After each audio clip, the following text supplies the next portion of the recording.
rabo inuu qof walba oo rabo inuu marka guusha saxda arko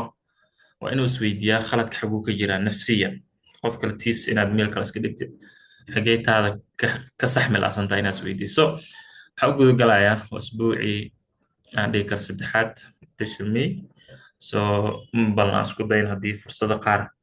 aan heli karno analyzeka guud isniintan aan fiirino usbuuca filashada guud lacagaha conceptigana lower nodam SMC istaraatiijiyadda qodobo aad u muhiimsanaa jiro oo ku saabsan entry modelka haddii ay jirto aadan aqoonin entry modelku culeys kugu yahay aadan fahamsanin trade walbo aa qaata stopas kaaga dhacayo mase emotion xumo ay jirto discipline xumo ay jirto waxyaabaha u baahan inaad saxdid meel number 6 9 ah waxyaabahaasoo kale hadda u baahan tahay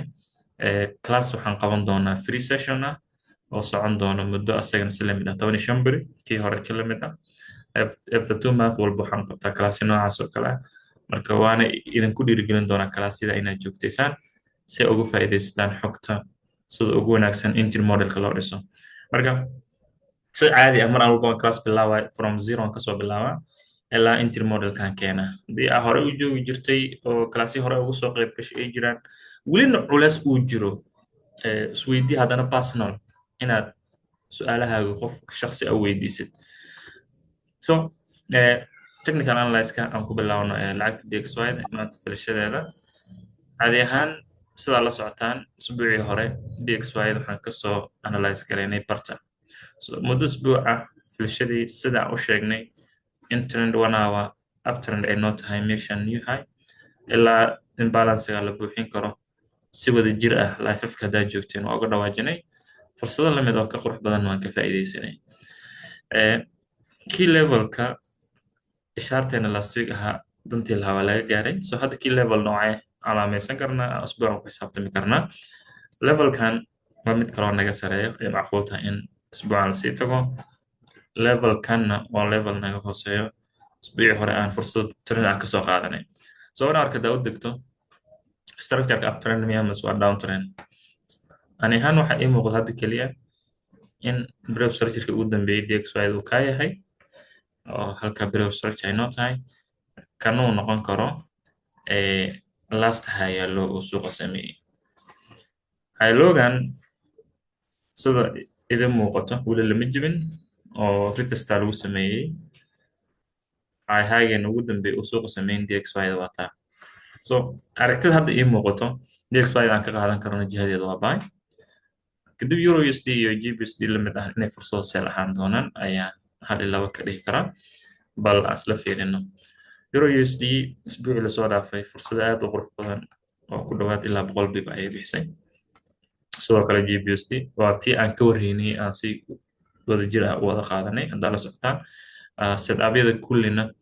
Discord-ka yaalaan okay setup walbo fursadiisa before after kiisa member chat ku yaalaa entry-giisa the right time fursad ay ku bixayso waa soo sheegareeya live-kan waa global baan ma joognaaba sooma marka haddii hadda aan clear gareeyo maadaama new week ay tahay wax walba inaad clear gareysaa siday tahay new isbuuc qurux badan ku bilaabatid kandalkii u dambeeyey hadda macquul noo ah last low high kaas unoo noqon karaa waa meesha ay ka leedahay DXY dambe ayadana oppositekeed ay tahay key level hal iyo laba aan ka dhihi karno la boqon karo haddii ay macquul tahay weli wuu naga sii hooseeya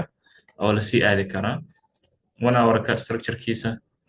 last low high kaas uu noo yahay logaaga u dambeeyey suuq uu sameeyin waa kaas so waxba ma dhaanto DXY dambe la jih tahay oo qaabka saameynta saxda ah meeshaas ka muuqato unba aydan halkan ka muuqato ani ahaan marka waxaan qabi lahaa haddii low highan DXY dan hoos loo jibiyo euro USD-na koraa loo jibin karaa marka aan ka war sugno dhankay u dhammaato haddii sell aan usoo trade gareyn karnana correctionkaaga waa ka u dega 15 minutka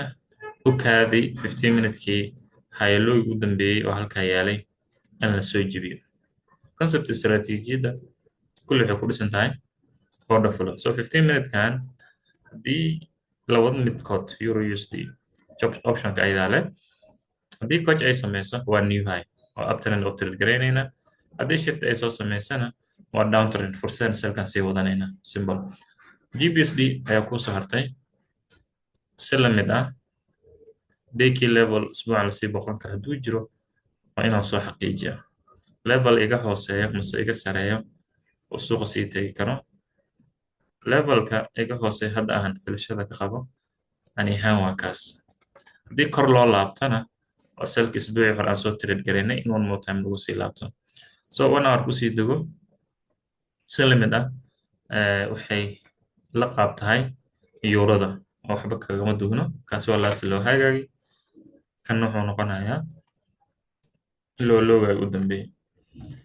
hadda waxaa la joogaa 1 hour loo hagaagi haddii la jibiyo waa isla arki doonaa haddii aan la jibinna 15 minute kaaga u dego u kaadi 15 minute hayo loogu dambeeyey ilaa laga jibiyo haddii sida euro la mid ah oo waxba kama duwano haddii hayo loogan la jibiyo selkeenaan trade garaynayna haddii coachka la sameeyo new high uptrendka ayaan sii wadan karnaa waa very simple strategiyada sideedaba complicated maaha kale waa inaad 1 hour kaaga og tahay 15 minute kaagana og tahay the rest waxaa waaye liquidity and manipulation oo very simple ah USD card aragtideeda USD card xoogaha way ka yara aragti duwan tahay lacagaha GBP Euro USD saa sheegayna saameynta direct ay ku leedahay isbuucii soo dhaafay 3 trade aan ka qaadanay ana amazing trades ay ahaayeen meesha hadda la joogo as leeyahay demand zone kana nagu sokeeyey I think IC candle kale halka ku jiro demand zone ah trendgana 1 hour kiisa jihadiisa weli waa high jihadiisa weli waa high level la booqan karo asagana waa kii hore hadda kor April sale laga soo daatay in kaa la sii tagi karo iska okay 1 hour kan usii degayaa 1 hour ki jihadiisa waa buy aragti ka duwan kama qabo 15 minute usii dego 15 minute kaaga marka xoogaho in uu buy yahay inuu sell yahay iska ilaali so 15 minute break halkaas ku jiri so 15 minute haya loogi halkan uu yaalay oo lama jibin still 1 hour iyo 15 minute ka isku jiha correction kan soo laabtay liquidity ka raadi 5 minute u dego conceptga wax liquidity ama hayna okay kani liquidity ma noqon karaa liquidity qurux badan halka taasho okay kanna muxuu noqon karaa kanna wuxuu noqon karaa manipulation ki liquidity ga jibiyey isla kanna wuxuu noqon karaa shifter so USD card already waxay joogtaaba entry zone oo fursadda jihada loogu talagalay oo buyga ahayd ee waan ahayna so sida awgeed marka kalsoonida trade lagu qaato waa in shuruudaha uu ku dhameystiraa haddii shuruudaha ku dhameystiro shaqada keli ku taashay maxay tahay the only work oo adiga aad leedahay shaqada keli rabo inaad qabatid waa inaad trade ka qaadataa very simple kaasi waa long position stop bip kaaga ilaa 15 bip si target kaaga ilaa high and see dee ay wax iska bedelaan either stop loss or TB dee suuqa iskale adi shaqo kuma leeyid adiga muhiimadda maxaa waay trade waa ino sidii u execute garaysaa janiskana the right time inaad sidii loogu talagalay uga faa'iidaysataa markaan ahaan USD card wax kaliya aan dhihi karo waa in aan sugnaa 1 minute confirmation so 1 minute confirmation ka still asaga xataa waa hayna oo waxba culays ah ma jiro so target kaan ka rabno let it be somewhere here okay ilaa iyo highgas 20 bipkaas hadduu ku siiyo ilaa galabta New York session oo maalin isniin ah waa u qabtaa haddii marka ilaa TB2 aad sii geysanaysid aad leedahay suuqa uu sii socon karaana levelkan I think levelkii loo haagii hore oo kaas ahaa inuu suuqa soo laabtaa macquul ah so waxaad ka dhigataa marka ilaa iyo 40 bip haddii aad TB2 halkaa ku yein kartid laakiin TB1 kaaga make sure waa ilaa haaga so haddii wax iska bedelaan waan arki doonaa haddii fursadda sida successful ku dhamaatana kule waa New York session waa idin la soo wadaagi doonaa very simple halkaasaan ugu gudbaaya marka liquidity-ga xoogaho confirmation ayaan halkan ka dhig xoogaho meeshii hore way kala dheer tahay okay so that's good okay marka card JPY waa isbuucii fursadii lasoo dhaafay oo card JPY mas USD JPY aan ka qaadanay ma jirto. Waxay ku jirtay lacagaha ugu qaab daranaa oo markaan arkay inaan ka aamus ahayd ilaa hadda fikirkaasaan qabaa. Waa isbedel askamaanan bedelin. So keli waxaan qabaa structure cad inaan ka helo lacagaha JPY. Structure cad oo muuqda waa inaan ka helaa. Wax kaloo aan hadda ka dhihi karo ma jirto aanan ahayn ilaa wax iska bedelaan. Sababtoo trendigan gudihiis markaa fiirisid internal 1 hour high high then high low week uu noqonaa then high high kale high low week ah then high high kale haddana high low high high. Haddii xataa ay noqoto inaan meelaha fursad ka qaato still kuma kalsooni sababtoo ah jiha cad ah ma hayo. So sidaa awgeed ani ahaan waxaan qabaa aan jaanis siino USD JPY la mid oo aragtida guud ay kala ka JPY la mid tahay. Haddii aan isku dayno ayada inaan xoogaho bal sidii loogu talagalay inaan wax ka raadino already hadda demand zone ay joogtaa. Just let's assume in 1 hour uu yahay internal structure, okay? Kadib 5 minute kaaga fiiri wax shuruud ah entry meesa ama 15 minute kaaga oo structure ka guud ah. 15 minute ka already waxaa moodaa in halkan laga jibiyey wiigiis u dambeeyey. Marka just ani waxaan dhihi lahaa iskaga gaabso lacagaha JPY. USD CHF hal iyo labo lacagta USD kaadhe xoogoo la aragti tahay sida aan inta badan aan ka arkay. Fursaddii isbuucii hore lasoo dhaafayna amazing trade waa haddii aad live ka joogtay ilaa konton bay bixisay. Hadda xagee noo ah demand zone. Demand zone-kaaga key level-kaasi ii muuqdaa noqon karo. Kaas inta la soo gaarinba already meesha waxaa ku jirto high low-gaaga ugu dambeeyey oo kaa ah. Kan wuxuu noqonayaa high high-gaagii u dambeeyey.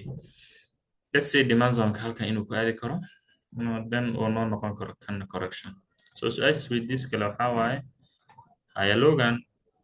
ma la jibin doonaa mise respect oo ah in high low one more time high high la sameeyo ay noqon kartaa. Intaas marka waxaa confirmation uga baahan tahay qaybta entry model-ka oo shuruudahaagii ah inaa heshid. Trendiga always markaad fursadda dhisaysid ay buy ama sell tahay waa in shuruudihii correctionka aad si loogu talagalay u ilaalisaa. So kaasi waa low high kale kaasi waa low low halkaan ku aadaya another low high kale then low low muusan sameynin. So last low high oo trendigii 5 minute-ka ahaa halkaasaa laga joojiyey. Laakiin wax liquidity ah oo shuruudan entry-ga aan ku qaadan karno ima muuqato. So sidaa awgeed mise maybe halkan ay ku aadi kartaa ogaho waxaa isku qaab ay yihiin lacagta la yiraahdo USD card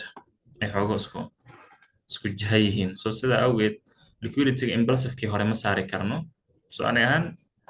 dad qaar sameeyo way jiraan oo concept-ga ah inay halkaa liquidity saaraan laakiin always focus-kayga ugu badan liquidity-ga waxaan ka raadiyaa within the correction. So within the correction haddaan ka waayo waa inaan correctionka shuruudii equal-ka aan ka helaa kadib un baan fursadda buy ama sell-ka aan qaadan karaa. So si limit ah marka USD card aan iskaga waxaa la yiraahdaa aan iskaga nasiibsano oo ayada un janiska guud aan siino. Sidaa awgeed ayada marka stop loss-keeda very low waaye 15 pips just wax culays ah kaama dhibayso.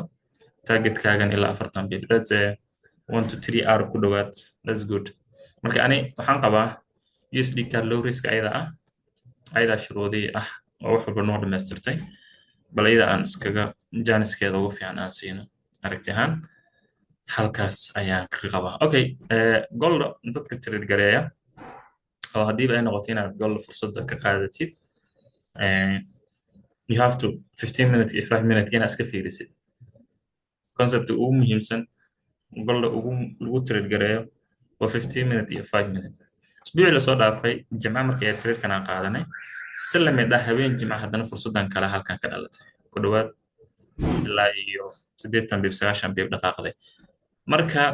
hadda maxaan update ka qaadan karnaa gold iyo aragtidiis qaab nooca isbuucan u fiirin karnaa anagoo isticmaalayna concept-ga low and order SMC concept kaloo adayda ka duwan ma hayno and appreciation-ka ugu badan oo aan ku trade gareeyo fursadaheeda lower order misconcept SMC waa data aan xaqiijiyey waqti badan oo jaanis badan aan geliyey waa so sidaa awgeed ani ahaan waxaan qabaa inaad 15 minutes iyo 5 minuteska iska fiirisid sida ugu fiican mise ugu quruxda badan inaad conceptiga 15 minutes iyo 5 minutes aad ku dabaqdid okay let's say 15 minuteskii ugu dambeeyey inta ugu badan isbuucii lasoo dhaafay waa tii aan analyze garaynay livekii hore haddaad joogtaan 1 hour markaa u laabatid I think liveka waxaan kaga hadlay khamiistii liveka khamiis qofkii joogay I think khamiis misme arbacaad waxaan ka dhawaajinay imbalancega 1 hour halkan yaalo in lasoo dhammaystiri doono imbalance halkaa yaalo in lasoo dhammaystiri doono si la mid ahna in 1 hour keen already aan ogeyn inay meesha new low ay tahay oo jihada trend 1 hour ay ahayd mid downtrend ah so all that possibility-ga oo aan tradekaas kaga qaadanay waxay ahayd mid trend 15 minute aha oo downtrend ah iyo 5 minute inkastoo rangingkan ay ku qaadatay isbuuci bilowgiisa isniin ilaa laga soo gaaray talaado isniin ilaa iyo arbaca miya khamiis laga soo gaaray halkaasuu suuq taagnaa then isla jimco marka wuxuu furay I think isla khamiistii wuxuu furay marka sell position oo ka ahaa jimcana way sii dhammaystirtay marka weekendaga dhanba imbalancegii aan taxliilnay in la dhammaystiri karo si qurux badanaa lagu soo dhammaystiray so sidaa awgeed 15 minutes markaa u degatid marka kani wuxuu ku yahay marka another low kale then low high one more low halkan ku jiro another low high halkan ku jiro one more time low halkan ku jiro kaasi waa low high then low waa golda 1 hour-ka obvious wajahadiisa laba shay golda sidiisaba waa inuu imbalance buuxiyaa mise liquidity u raadiyaa inta ugu badan oo institutionka ay fursadaha ku dhaqaajiyaan waa saas